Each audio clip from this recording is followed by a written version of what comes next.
regional communities, airports are a vital necessity. This one in Ballarat, about an hour from Melbourne, is owned by the local council.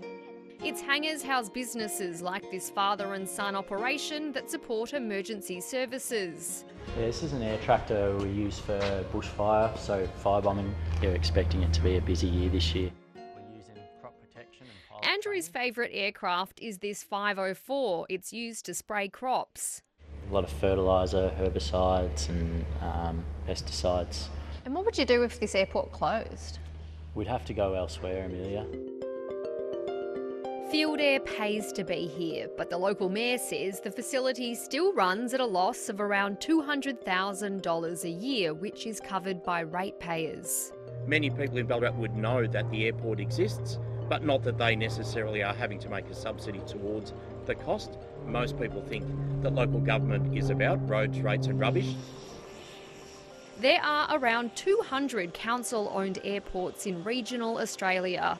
And they run generally 60% of them at a loss, including 12% of our operating costs go to regulations, things like security costs and issues of that matter.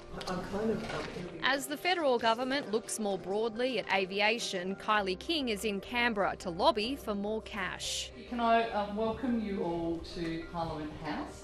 Whether it's border protection, whether it's Medivac, natural disaster response, there are so many reasons why regional airports need to be funded and need to be funded well.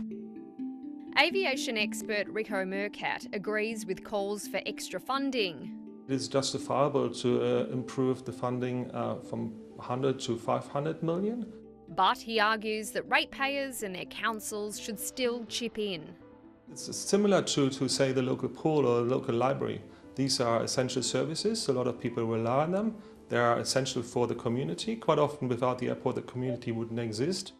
The councils say they need grants to resurface their tarmacs, put in floodlighting, even install fences to keep out live animals. And they say without more funding, they can't grow these airports to make them commercially viable.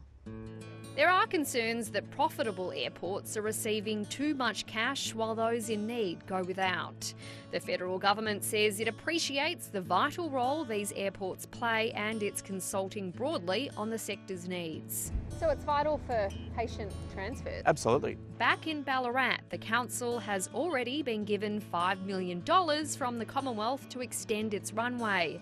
But the mayor wants 5 times this amount to expand its facilities so that commercial airlines can land here.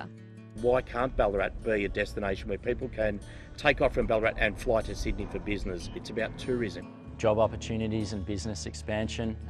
We'll have a lot more freight, passenger carrying capabilities, as well as emergency services. And that would mean more opportunities to help regional communities soar.